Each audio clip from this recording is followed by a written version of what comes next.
সবাইকে স্বাগত। দীপ্ত সন্ধ্যার সংবাদের সাথে রয়েছে দোলা ডলরের। শুরুতেই জানাবো সংবাদ শিরোনাম। সাবেক ডিএমপি কমিশনার সহ ৩ জনের মৃত্যুদণ্ডের রায়, 2 জনের বিভিন্ন মেয়াদের সাজা। ফ্রান্সে তাপপ্রবাহে মৃত্যু ছাড়িয়েছে 1000, তাপমাত্রা কমতে লাগতে পারে 10 দিন।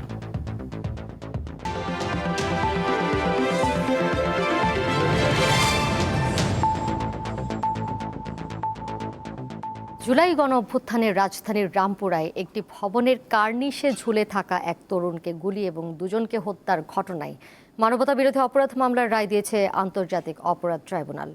রায়ে ডিএমপির সাবেক কমিশনার হাবিবুর রহমান সহ 3 জনকে দেওয়া হয়েছে মৃত্যুদণ্ড। বাকি 2 আসামির মধ্যে একজনকে যাবজ্জীবন এবং অন্য জনকে দেওয়া হয়েছে 20 বছরের কারাদণ্ড। রাষ্ট্রপক্ষ সন্তোষ প্রকাশ করলেও আপিল করার কথা বলছে আসামিপক্ষ। গণ অভ্যুত্থান চলাকালে 2024 সালের 19 জুলাই রাজধানীর রামপুরায় কার্নিশে ঝুলে থাকা আমির হোসেন নামে এক ব্যক্তিকে গুলি করা হয়। এছাড়া সে সময় মায়া ইসলাম ও নাদিম নামের 2 জনকে হত্যার অভিযোগে মামলা করা হয় ট্রাইব্যুনালে।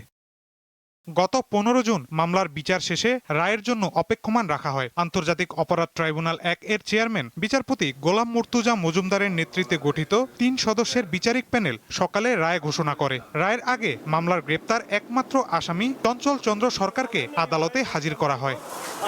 রায়ে পুলিশের সাবেক ডিএমপি কমিশনার হাবিবুর রহমান, তৎকালীন খিলগাঁও জোনের অতিরিক্ত উপকমিশনার রাশেদুল ইসলাম, রামপুরা থানার তৎকালীন ওসি মশিউর রহমানকে দেয়া হয় মৃত্যুদণ্ড। এছাড়া রামপুরা থানার সাবেক এসআই তরিকুল ইসলাম ভূঁইয়া যাবজ্জীবন এবং রামপুরা পুলিশ ফাঁড়ির তৎকালীন এএসআই চঞ্চল চন্দ্র সরকারকে 20 বছরের কারাদণ্ডাদেশ দেয় আদালত। কমিশনার হাবিবুর রহমান, এডিসি রাশেদ এবং রামপুরা থানার ওসি মশিউর, তাদের প্রত্যেকের বিরুদ্ধে সবগুলো চার্জ প্রমাণিত হয়েছে। যে চার্জ ছিল মায়া ইসলামকে গুলি করে হত্যা করা, নাদিম ইসলামকে গুলি করে হত্যা করা, মুসাকে গুলি করে আহত করা এবং আমির হোসেনকে গুলি করা, এই সবগুলো চার্জ তাদের 3 জনের বিরুদ্ধে প্রমাণিত হয়। সকল চার্জে তাদেরকে আজকের মাননীয় ট্রাইব্যুনাল মৃত্যুদণ্ড দিয়েছেন। রায়ে শহীদ পরিবার এবং আহত পরিবার ন্যায় বিচার পেয়েছে বলে জানান তিনি। আমরা এই রায়ে মহান আল্লাহর কাছে আমরা শুকরিয়া আদায় করছি এবং আমরা মনে করি এই রায়ের মধ্য দিয়ে আমাদের শহীদ পরিবার এবং আহত পরিবার তারা ন্যায় বিচার পেয়েছেন বলে আমরা বিশ্বাস করি। তবে আসামি পক্ষের আইনজীবী রায়ের বিরুদ্ধে আপিল করার কথা জানান। আমার ক্লায়েন্ট, তার কাছে কোনো অস্ত্র ছিল না। 19 জুলাই সে টেলিভিশন সেন্টারে ডিউটিতে ছিল, সিডিআরে সেটা বলা আছে, সিসিতে সেটা বলা আছে। আমরা বিক্ষুব্ধ, আমরা মাননীয় সুপ্রিম কোর্ট অ্যাপিলেট ডিভিশনে বিচারের জন্য যাব। এর আগে আরও একটি মামলায় ডিএমপির সাবেক কমিশনার হাবিবুর রহমান হাবিবকে মৃত্যুদণ্ড দিয়েছে ট্রাইব্যুনাল। 2024 সালের গণ অভ্যুত্থানের পর পুনর্গঠন করা হয় আন্তর্জাতিক অপরাধ ট্রাইব্যুনাল। আন্তর্জাতিক অপরাধ ট্রাইব্যুনালে মানবতাবিরোধী অপরাধের আজ 5ম কোনো রায় ঘোষণা করা হলো। তবে রায়ে শুধু ঘোষণার মধ্যে সীমাবদ্ধ না থেকে পলাতকদের দেশে ফিরিয়ে এনে দ্রুত রায় কার্যকরের দাবি সংশ্লিষ্টদের। আন্তর্জাতিক অপরাধ ট্রাইব্যুনাল থেকে মাহিদুর রহমান, দীপ্ত সংবাদ, ঢাকা। যাচ্ছি পরের প্রসঙ্গে। সারা দেশে ভিটামিন এ প্লাস ক্যাম্পেইন সম্পন্ন হয়েছে। অন্ধত্ব প্রতিরোধ সহ শিশুদের পুষ্টিহীনতা দূর করার লক্ষ্যে এই বিশেষ ক্যাম্পেইন চলে বিকেল 4টা পর্যন্ত। 6 মাস থেকে 59 মাস বয়সী শিশুদের ভিটামিন এ প্লাস ক্যাপসুল খাওয়ানো হয়। 6 থেকে 11 মাস বয়সীদের দেওয়া হয় নীল রঙের ক্যাপসুল এবং 12 থেকে 59 মাস বয়সী শিশুদের দেওয়া হয় লাল রঙের ক্যাপসুল। 2,35,00,000-এরও বেশি শিশুকে ক্যাপসুল খাওয়ানোর লক্ষ্যমাত্রা নির্ধারণ করে স্বাস্থ্য মন্ত্রণালয়। সকালে রাজধানীতে ভিটামিন এ প্লাস ক্যাম্পেইন উদ্বোধন করেন স্বাস্থ্যমন্ত্রী সর্দার সাখাওয়াত হোসেন বকুল।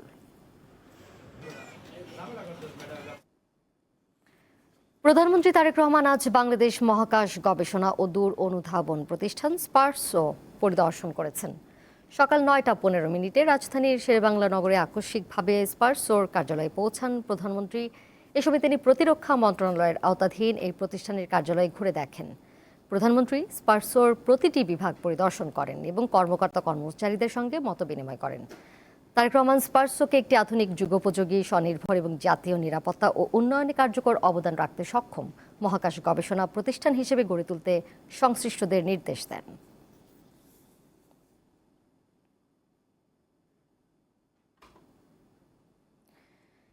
এদিকে প্রধানমন্ত্রী তারেক রহমানের আয়োজনে জাতীয় সংসদ ভবনে মধ্যাহ্নভোজে অংশ নেন শিক্ষার্থী, শিক্ষক ও দর্শনার্থীরা।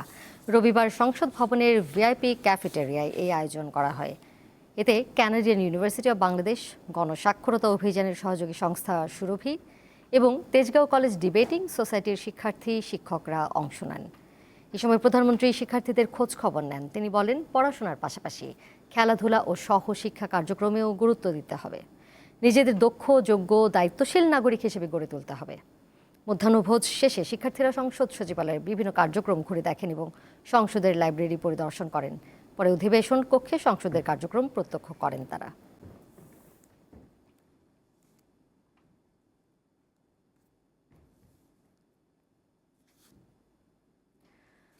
খাগড়াছড়ির বিভিন্ন পাহাড়ে ৩৫,০০০ পরিবার ঝুঁকিপূর্ণভাবে বসবাস করছে। এর মধ্যে পৌর এলাকায় রয়েছে প্রায় ৩৫,০০০ পরিবার। ফলে বর্ষাকালে পাহাড় ধসের ঘটনা ঘটছে। খাগড়াছড়ি সদরের শালবন, কদমতলী, কুমিল্লা টিলা, মোল্লাপাড়া, কলাবাগান, নেন্সি বাজার, কৈবল্যপীঠ ও সবুজবাগ এলাকায় জীবনের ঝুঁকি নিয়ে বসবাস করছেন অনেক মানুষ। তাদের বেশিরভাগই ছিন্নমূল। পাহাড় ধসের দুর্ঘটনা থেকে তাদেরকে রক্ষায় জেলা প্রশাসন মাঝে মধ্যে মাইকিং করে থাকে। ঝুঁকিপূর্ণ স্থানে বসবাসকারীদের নিরাপদ স্থানে সরে যেতে অনুরোধ করা হলো। গত কয়েকদিনের টানা বৃষ্টিতে জেলার বিভিন্ন এলাকায় ছোট বড় পাহাড় ধসের ঘটনা ঘটেছে। অবশ্য এতে কেউ হতাহত হয়নি। কোথাও জায়গা না পেয়ে বাধ্য হয়ে পাহাড়ে ঝুঁকিপূর্ণভাবে থাকতে হচ্ছে বলে জানান বাসিন্দারা। সরকারের কাছে পুনর্বাসনের দাবি তাদের। প্রতি বছর আমাদের মাটি ভাঙি পড়ে, ঘরে রাতে থাকে ভয় হয়। ঘরের উপরে ঘর করছি, সিমেন্টের বস্তা টস্তা দিয়ে আটকে রাখছি। বৃষ্টি আসলে মোটামুটি ঝুঁকিপূর্ণতে থাকি আমরা। পরিবেশ কর্মীরা বলছেন, পাহাড় কেটে অপরিকল্পিত বসতঘর নির্মাণের কারণে ভূমি ধসের ঘটনা ঘটছে। পর্যাপ্ত পরিমাণে গাছ লাগানো দরকার এবং যেসব জায়গায় ঝুঁকিপূর্ণ থাকে সেখানে কিভাবে আমরা যে বায়ো ইঞ্জিনিয়ারিং মাধ্যমে আমাদের এই যে পাহাড়গুলোকে রক্ষা করতে পারি সেই উদ্যোগ দরকার। পাহাড় থেকে ঝুঁকিপূর্ণ জনবসতি সরিয়ে নিতে কাজ চলছে বলে জানান জেলা প্রশাসক। জেলা দুর্যোগ ব্যবস্থাপনা কমিটি সভার মাধ্যমে আমরা বেশ কিছু সিদ্ধান্ত নিয়েছি এবং সিদ্ধান্তগুলো প্রচার করা হচ্ছে এবং কার্যকর করা হচ্ছে। পাহাড় কেটে বসতি স্থাপনকারীদের প্রায় সবাই দেশের বিভিন্ন সমতল এলাকা থেকে খাগড়াছড়িতে গেছেন বলে জানিয়েছে জেলা প্রশাসন। নূর আলম, দীপ্ত, বার্তাকক্ষ। এবারে থাকছে উদ্দীপ্ত, যা কিছু ভালো ও উদ্দীপনার।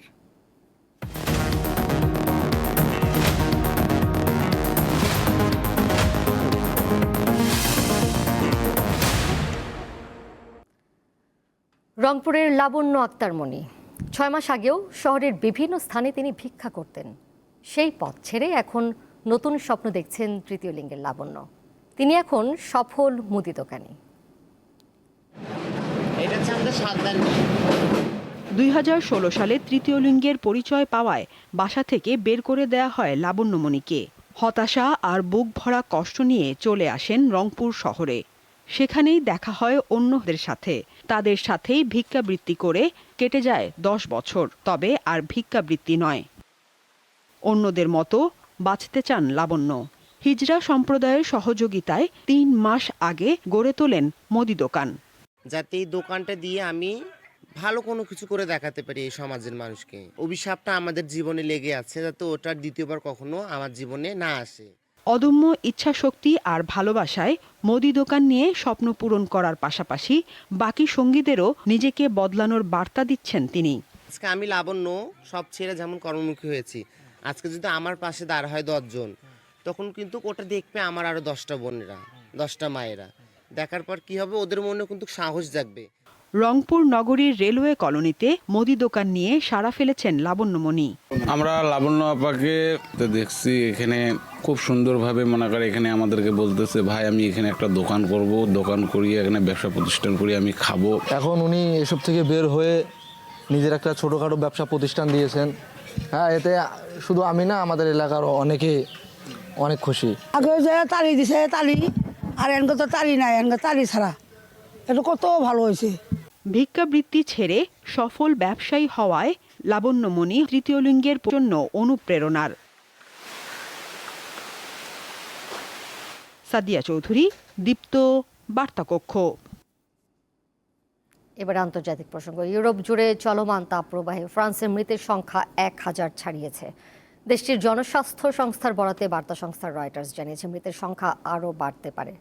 মৃতদের মধ্যে অধিকাংশই বয়োজ্যেষ্ঠ বলে জানিয়েছে ফ্রান্সের জনস্বাস্থ্য বিভাগ। ইউরোপে চলমান তাপপ্রবাহ অতীতের সব রেকর্ড ছাড়িয়ে গেছে। প্রচণ্ড গরমের কারণে বিদ্যুৎ উৎপাদন ব্যাহত হওয়ার পাশাপাশি অনেক অবকাঠামো ক্ষতিগ্রস্ত হয়েছে। আবহাওয়াবিদরা জানান 20 জুন থেকে শুরু হওয়া এই তাপপ্রবাহ ইউরোপের ইতিহাসে সবচেয়ে বেশি। স্বাস্থ্যমন্ত্রী স্টেফানি রেস ফরাসি গণমাধ্যম লা ট্রিবিউনকে জানিয়েছেন তাপমাত্রা কমতে কমপক্ষে আরও 10 দিন লাগতে পারে।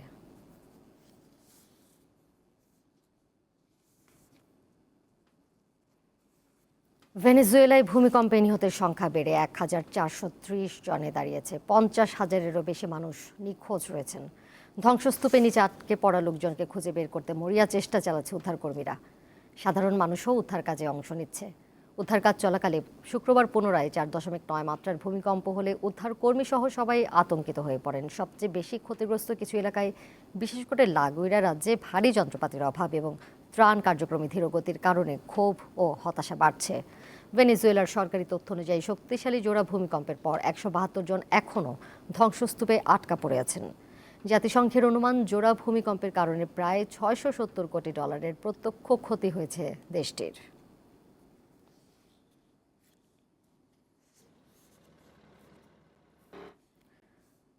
হরমুজ প্রণালীতে পানামার পতাকাবাহী জাহাজে ড্রোন হামলার ঘটনায় দ্বিতীয় দিনের মতো ইরানের বিভিন্ন শহরে হামলা চালিয়েছে যুক্তরাষ্ট্র। জবাবে কুয়েত ও বাহরাইনে যুক্তরাষ্ট্রের ঘাঁটিতে হামলা চালিয়েছে তেহরান। ইরানের সংবাদ মাধ্যমগুলো জানিয়েছে স্থানীয় সময় শনিবার দেশটির দক্ষিণাঞ্চলে কেশম ও সিরিক এলাকায় বেশ কয়েকটি বিস্ফোরণের ঘটনা ঘটেছে। পরবর্তীতে যুক্তরাষ্ট্র জানায় হরমুজ প্রণালীতে জাহাজে হামলার জবাবে সিরিক শহর, বন্দরে লেঙ্গে ও কেশম দ্বীপে হামলা চালিয়েছে মার্কিন নৌ ও বিমান বাহিনী। হরমুজের কাছে ইরানের 10টি সামরিক স্থাপনা লক্ষ্য করে হামলা চালানো হয়েছে বলে জানায় সেনকম। যুক্তরাষ্ট্রের হামলার জবাবে বাহরাইন ও কুয়েতে মার্কিন ঘাঁটিতে হামলা চালিয়েছে ইরান। যে কোনো হামলার কড়া জবাব দেওয়ার হুঁশিয়ারি দিয়েছে তেহরান।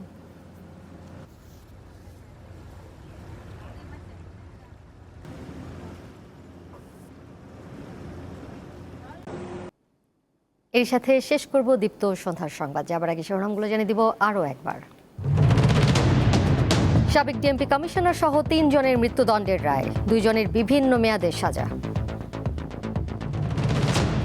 ফ্রান্সে তাপপ্রবাহে মৃত্যু ছাড়িয়েছে 1000, তাপমাত্রা কমতে লাগতে পারে 10 দিন। এই ছিল এখনকার মতো। পরের সংবাদ দেখবেন রাত 11টায়। এছাড়াও আরও তথ্য এবং বিনোদনের নানা খবরাখবর জানতে যুক্ত থাকুন দীপ্ত ডিজিটাল প্ল্যাটফর্মে। সবাইকে ধন্যবাদ এতক্ষণ সাথে থাকার জন্য।